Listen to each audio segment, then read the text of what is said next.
सन 1857 भारत का पहला स्वतंत्रता संग्राम।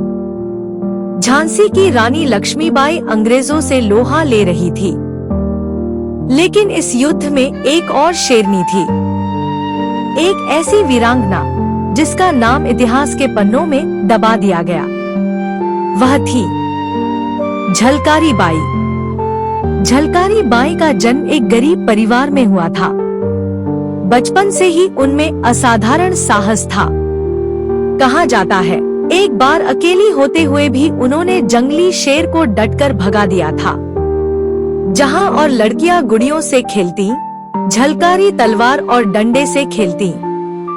गरीबी ने उन्हें तोड़ा नहीं, बल्कि गढ़ा एक योद्धा के रूप में। किस्मत ने उन्हें झांसी की रानी लक्ष्मीबाई से मिलाया। रानी ने उनकी बहादुरी देखी और उन्हें महिला सेना में जगह दी। धीरे धीरे झलकारी रानी की सबसे विश्वसनीय साथी बन गई। इतनी समानता थी कि दोनों को पहचानना मुश्किल हो जाता था।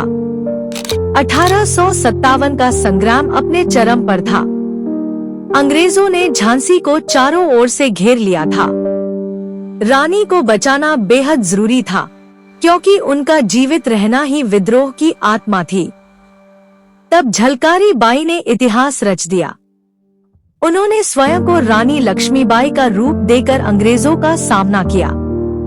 तलवार हाथ में, चेहरे पर अदम्य तेज।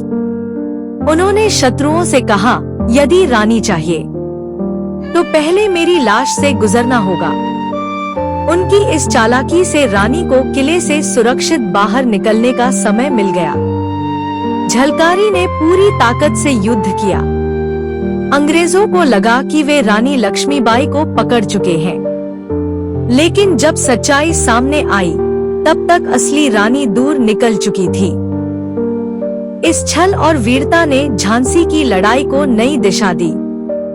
झलकारी बाई का बलिदान हमें याद दिलाता है, आजादी सिर्फ तलवार से नहीं, बल्कि साहस, बुद्धिमत्ता और त्याग से मिलती है। झलकारी बाई केवल एक योद्धा नहीं थी, बल्कि भारत की बेटियों की अटूट शक्ति का प्रतीक थी। आज जब हम स्वतंत्र भारत में सांस लेते हैं, तो हमें यह नहीं भूलना चाहिए कि इस स्वतंत्रता के हर अक्षर में झलकारी बाई जैसी अनगिनत नायिकाओं का खून स्याही बनकर बहा है। झलकारी बाई, वीरता की वो गाथा जो इतिहास में दबा दी गई। अब समय है उन्हें याद करने का। वंदे मातरम। भारत माता की जय।